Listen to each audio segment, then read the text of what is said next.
Esse é um Cápsula e nós vamos falar agora sobre o Monero, que está com um problema de ataque de 51%, né? Vamos entender o que é um ataque de 51% numa criptomoeda, por que a Monero está vulnerável a isso e por que o Bitcoin, o risco é muito menor no caso do Bitcoin e outras criptomoedas também, de ter um ataque de 51%, né? Eu vou explicar essas coisas para vocês, o que a gente pode esperar disso aqui. A Monero vai acabar? Vai dar problema? Não sei o que lá? Eu acho que não, tá? Mas existe o risco de dano à reputação, sim. Inclusive, muitas pessoas dentro da comunidade Monero estão pensando em rever alguns conceitos da moeda por conta disso, né? Eu vou aproveitar e vou falar também sobre a Coinex. Eu sou um parceiro da Coinex, embaixador da Coinex. Se você quiser comprar até Monero, você pode comprar lá na Coinex. Eu não recomendo não, tá? Eu falo sempre pro pessoal, para mim é Bitcoin só e mais nada, nenhuma outra criptomoeda eu recomendo, né? Mas é sua vida, meu amigo, pertence a você, você faz o que você quiser dela. Se você quiser comprar Monero, tem gente que gosta da Monero porque é uma moeda de privacidade. Vamos entender esses conceitos aqui. Essa notícia foi sugerida por Marido Reborn, Pacote Feio e Pequeno do Peter e várias outras pessoas. Obrigado aí ao pessoal que sugeriu notícias lá no nosso site, no visãolibertaria.com, e obrigado a você que está assistindo o nosso vídeo. Se você gosta do nosso conteúdo, por favor, deixe o seu like, se inscreva aqui no canal, né? Então, Monero enfrenta um ataque de 51% de uma outra rede chamada Cubic.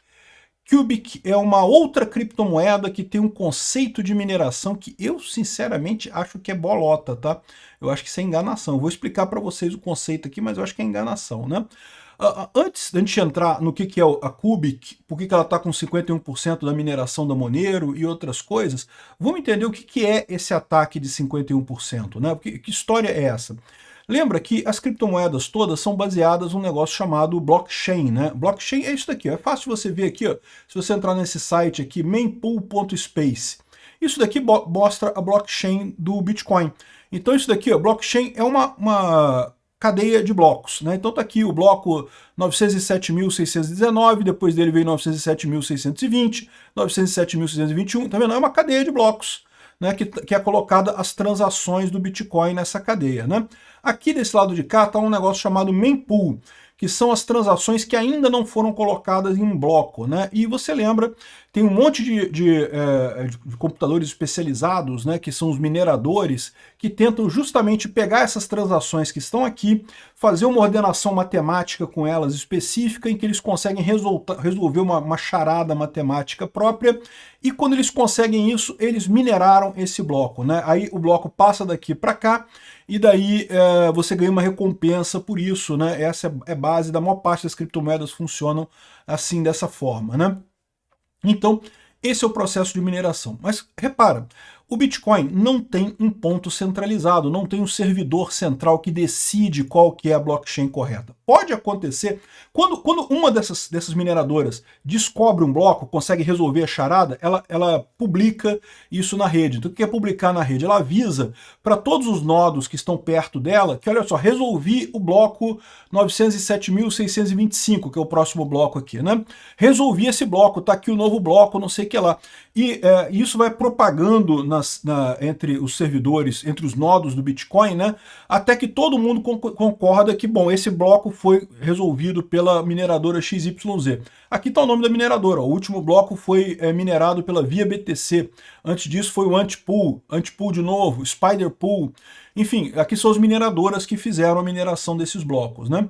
E se nesse meio tempo em que o bloco está caminhando, ou seja, você comunicou para os nodos próximos de você e eles estão comunicando para os outros nodos, mas nesse meio tempo um outro nodo lá no Japão também resolveu o bloco. Resolveu o mesmo bloco. Ele pode ter resolvido junto, né? São duas coisas diferentes. Né? Resolveu o bloco de uma outra maneira, porque veja, o resultado do bloco não é um resultado fixo, né? Você pode ter resultados diferentes desde que você consiga matar a charada criptográfica que é trazida pelo Bitcoin, né?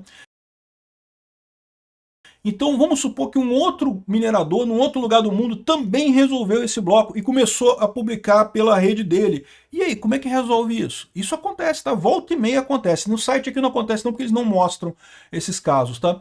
Mas de vez em quando acontece na vida real, tá? Acontece de dois blocos serem minerados ao mesmo tempo. Não é exatamente ao mesmo tempo não, tá? É como eu falei, enquanto um bloco está propagando pela rede, o outro é resolvido e aí propaga pela rede também e você tem um conflito, né?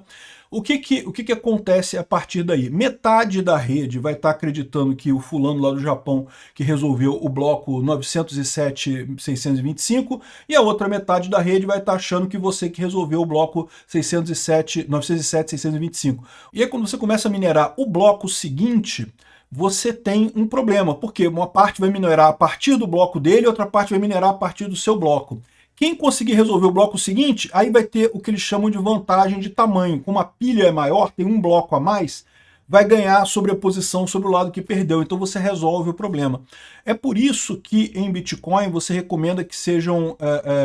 você só confirme uma transação Bitcoin depois de 6 confirmações na cadeia. Por quê? Porque uma confirmação só pode ser que isso acabe sendo um bloco órfão, como eles chamam, e depois uma outra sequência sobreponha essa sequência do bloco órfão, né? Então é sempre importante você aguardar 6 confirmações do Bitcoin para ter certeza que realmente a transação aconteceu, né? E isso é a questão da bifurcação da rede. Isso acontece com qualquer blockchain. Por quê? Porque todos os blockchains são descentralizados. Então você não tem como dizer, ah não, esse bloco aqui é o principal, esse nó aqui é o principal. Se ele diz que é desse jeito, então todo mundo vai concordar. Você não pode fazer isso, porque você criou uma centralização no Bitcoin. Então tem que ter essa briga mesmo, e essa briga de vez em quando pode gerar até, pode ser que, né, teve acabou de minerar um bloco, alguém minerou um bloco, a Mara Pool, lá nos Estados Unidos, minerou esse bloco daqui, né?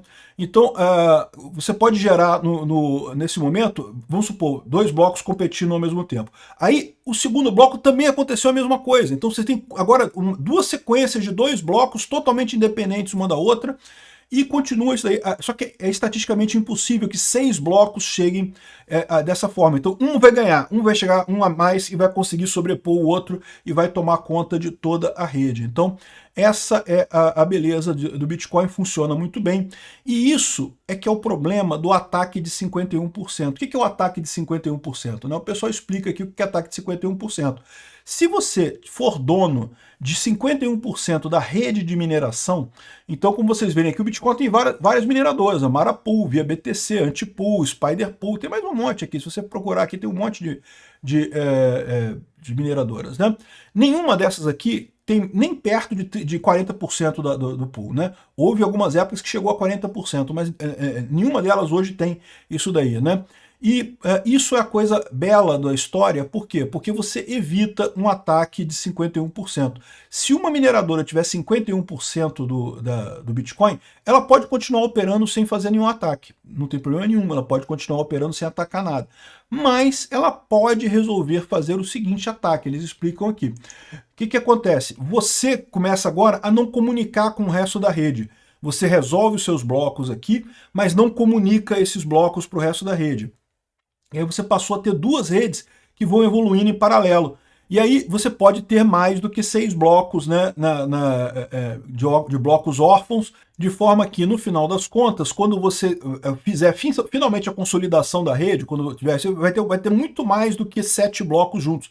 E aí o que pode levar a isso? Alguém considerou que 6 blocos já passaram de confirmação, já está ok, esse Bitcoin já é meu, já posso trocar ele por dólar ou alguma outra coisa. Só que aí vem o outro lado e diz que não, que esse Bitcoin na verdade foi para o outro lado, ou seja, você tem o chamado gasto duplo. Você engana pessoas, é uma fraude realmente, você perde, a pessoa perde o Bitcoin dela. Então isso é um problema real, isso existe de verdade, pode acontecer, mas no Bitcoin é extremamente raro, por quê? Porque a rede de POW, né, de Proof of Work, é tão grande que seria muito difícil conseguir alguém juntar 51%, é muito caro isso, é muito difícil fazer esse tipo de ataque, né? Então, por isso que no Bitcoin tem pouco problema. Aliás, o Bitcoin é a melhor de todas, porque é a mais difícil de você fazer um ataque de 51%. Aí o que acontece? As outras moedas podem ter esse ataque. Aliás, já teve moedas que tiveram esse tipo de ataque. Então, por exemplo, tem aqui a lista das moedas que já tiveram ataque. Bitcoin Gold. O Bitcoin Gold foi uma variante do Bitcoin. Qual que é o problema? Não tinha muitos mineradores dessa moeda. Aí você tinha um minerador que conseguiu ter 50%, 51% da rede e conseguiu fazer o ataque. Ethereum Classic. A criptomoeda Ethereum, em determinado momento, ela se dividiu em Ethereum Classic e o novo Ethereum, né? Que hoje se chama só Ethereum. e ela também, volta e meia, é alvejada porque tem uma rede pequena de mineradores, então acaba fazendo isso. Teve uma outra moeda, Vertcoin aqui, que deve ser moeda pequena também. Tipicamente é isso, quando a moeda tem poucos mineradores, é mais fácil você fazer esse ataque, o dinheiro que você precisa para ter 51% da rede é relativamente pequeno. No Bitcoin seria impossível. Seria muito caro fazer um ataque de 51% do Bitcoin, justamente pelo tamanho da rede de mineradores do Bitcoin, né?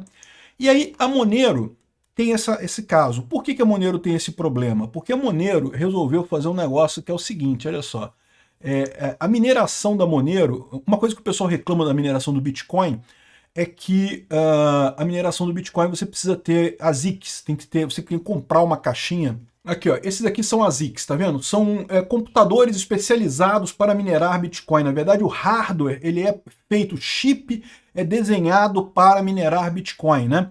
O Bitcoin no início, né, da moeda, era minerado em computadores normais. Você rodava o sistema de mineração num computador normal. Mas como você ganha dinheiro minerando Bitcoin, rapidamente as pessoas perceberam que se eu fizer um hardware específico para minerar Bitcoin, eu ganho dinheiro, porque eu vou conseguir minerar mais Bitcoin do que o resto da turma, e daí, né, eu vou acabar tendo essa vantagem, né? E as ASICs hoje em dia são caras. Uma maquininha dessa aqui, ó, uma ASIC dessa daqui, ó, tá $7.000, $7.800, né?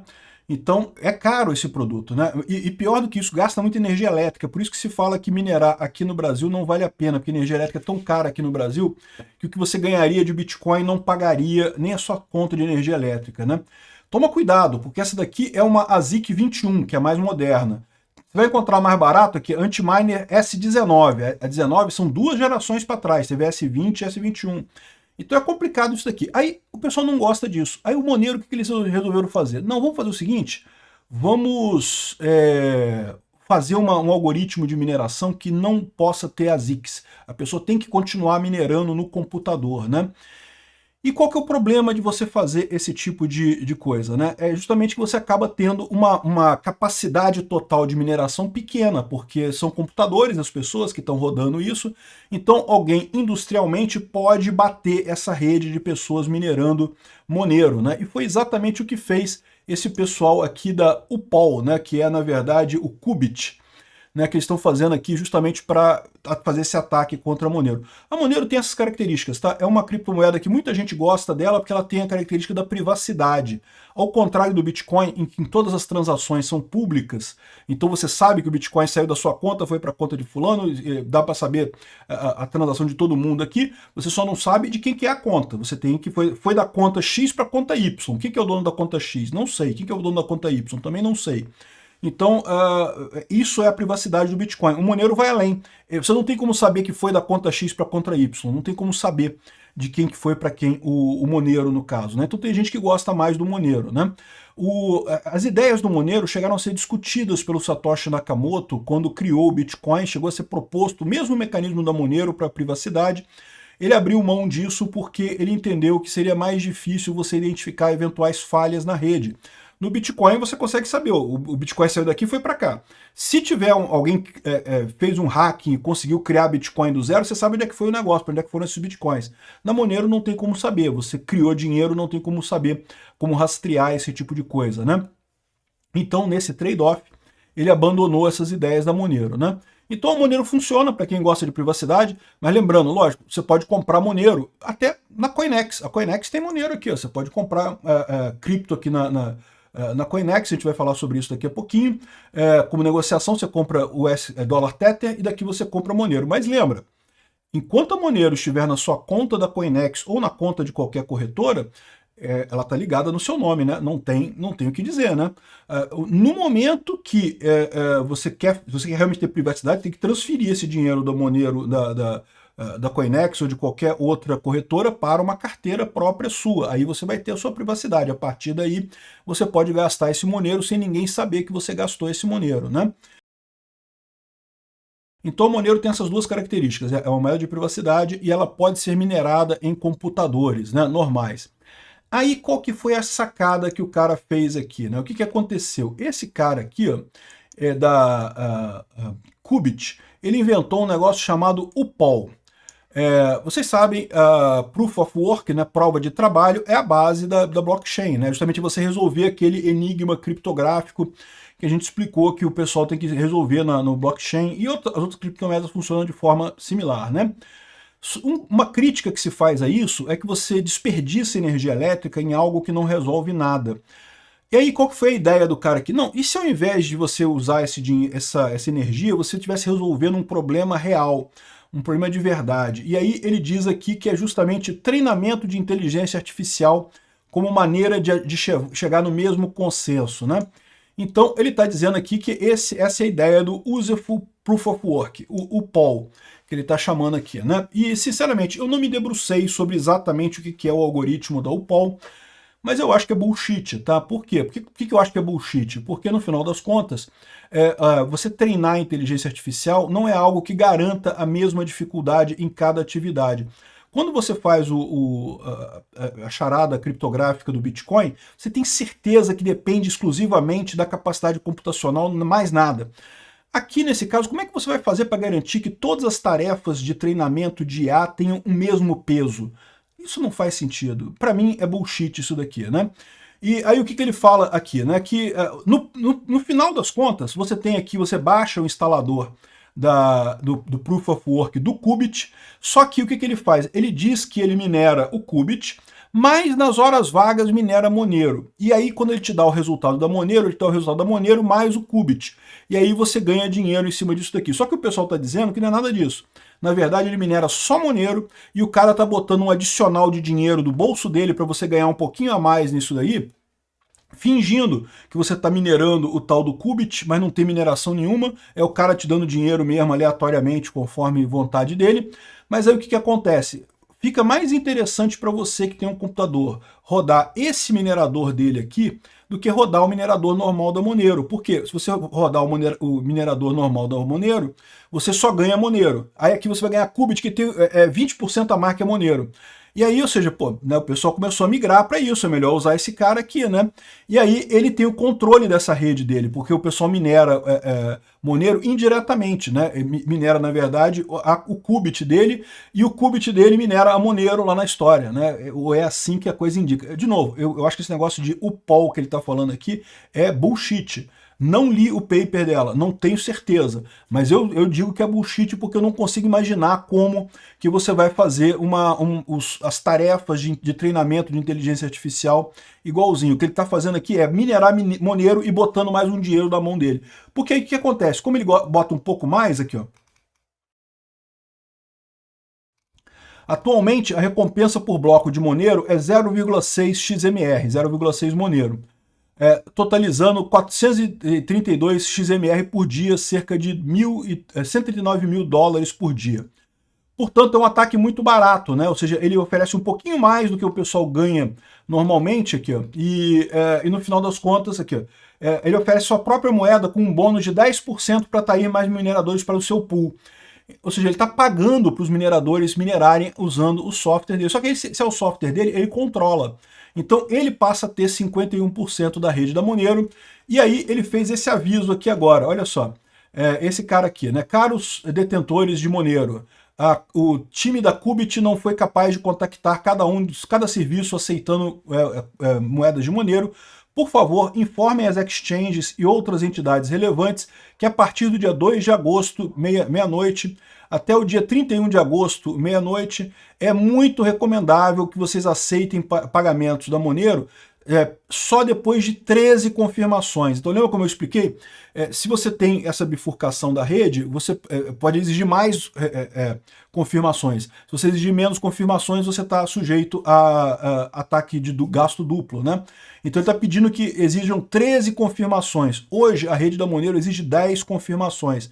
Ou seja, ele está planejando atacar os serviços que se contentam com 10 confirmações, ele vai dividir a rede, vai fazer 13 confirmações, aí vai fazer gasto duplo, e aí vai colapsar um lado e o outro lado que vai valer, e ele ganhou dinheiro nessa história nas pessoas que não subiram para 13 confirmações da Monero, né?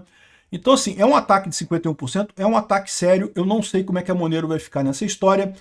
Tem muita gente criticando, por exemplo, tem gente falando que essa história da Monero de evitar a ZIX é uma furada, porque você fica com baixo poder de processamento. É muito melhor o Bitcoin que deixa a ZIC, que deixa o que for, o que você quiser fazer, você faz, porque depende da força bruta mesmo, né? Força bruta, o máximo que você consegue.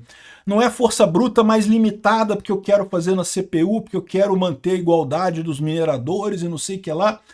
E tem muita gente achando que o Monero tem que abandonar esse processo de mineração anti-ASIC, né?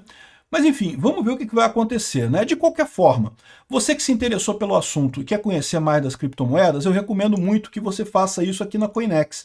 É uma corretora excelente, muito estável, já tem há muitos anos, está desde o início do Bitcoin. A Coinex, ela é baseada lá em Hong Kong, o que é uma coisa positiva para nós brasileiros. Por quê? Porque qualquer corretora que esteja aqui no Brasil tem que responder à Receita Federal imediatamente com qualquer transação que você faça. Então, isso pode gerar dor de cabeça para você, pode dar problema. Veja, não estou aconselhando ninguém a fazer coisa errada, não é para fazer coisa errada, tem que declarar os Bitcoin na Receita lá. Mas ter o governo fungando o seu cangote pode dar margem para eles processarem você por outras coisas. Onde é que você tirou esse dinheiro? O que você está fazendo essas transações aqui? Coisa que você não deve explicação para o governo, né? Se eles tiverem indicação de que você é um criminoso, aí é outra história. Mas se você não é um criminoso, você não tem que dar satisfação para o governo, né? Então, a Coinex tem essa vantagem. É muito fácil de usar, tem um vídeo que eu fiz já há algum tempo em que eu explico como comprar Bitcoin aqui na Coinex. Você vem aqui em negociação peer-to-peer, ou então negociação de terceiro, e você pode usar o Pix para comprar Bitcoin aqui a partir da Coinex, pode usar cartão de crédito, pode usar um monte de coisa para fazer as compras, né? E da mesma forma, receber de volta usando Pix ou usando cartões de crédito aqui no Brasil, né? Eu vou deixar na descrição desse vídeo o link onde eu explico como comprar Bitcoins aqui com a Coinex, mas você consegue comprar Monero também. Você pode vir aqui na negociação peer-to-peer, você compra dólar Tether, né? Então você compra dólar Tether aqui e com o dólar Tether você vem aqui no mercado e manda comprar troca de dólar Tether para Monero, né? Então essa é a ideia, muito fácil de fazer, pode trocar dólar Tether para qualquer outra criptomoeda que você queira. Vocês sabem, eu sou um Bitcoin maximalista tóxico, eu não acredito em nenhuma outra criptomoeda, não recomendo que você compre Monero, mas cada um é cada um, né? Então você que sabe o que vai fazer da tua vida, né? E essa é a situação. Acho que a Monero vai sobreviver, tá? Acho que não vai ter problema, não. Um outro problema também, às vezes quando você vai comprar Bitcoin, muita gente fica naquela expectativa, naquela ansiedade. Pois se eu comprar agora o Bitcoin cair de preço, será que eu estou comprando na baixa? Será que eu estou comprando na alta? E se eu não comprar hoje, deixar para comprar amanhã subiu mais ainda o Bitcoin? Tem uma estratégia chamada DCA que explica direitinho como é que você faz para diminuir esse risco e vencer este medo do como é que eu faço para comprar Bitcoin e garantir que eu não estou comprando na alta, não estou comprando na baixa, não sei, comprando na baixa você gostaria de garantir, né? Mas não evitar que comprar na alta, né? A estratégia do DCA é muito interessante. Tem um outro vídeo que eu explico como que você pode fazer isso aqui na Coinex também. Eu vou deixar então os dois vídeos aqui na descrição desse vídeo, né? A Coinex é muito estável, funciona muito bem, eu uso ela, tenho uma relação muito boa com o pessoal de lá. Experimentem, tenta, compra alguma coisa para você ver como é que é. Eu sempre falo isso, é importante você saber como é que é para comprar criptomoeda, mesmo que você não goste, não pretenda investir nisso, saiba como funciona a coisa, pode ser útil mais adiante. Obrigado por assistir o vídeo até o final. Além de curtir, compartilhar e se inscrever no canal, considere se tornar patrocinador com valores a partir de R$ 1,99. Clique no botão Seja Membro abaixo para saber as condições e vantagens de patrocinar o canal. Mais informações sobre o nosso projeto, visite nossos sites indicados na tela.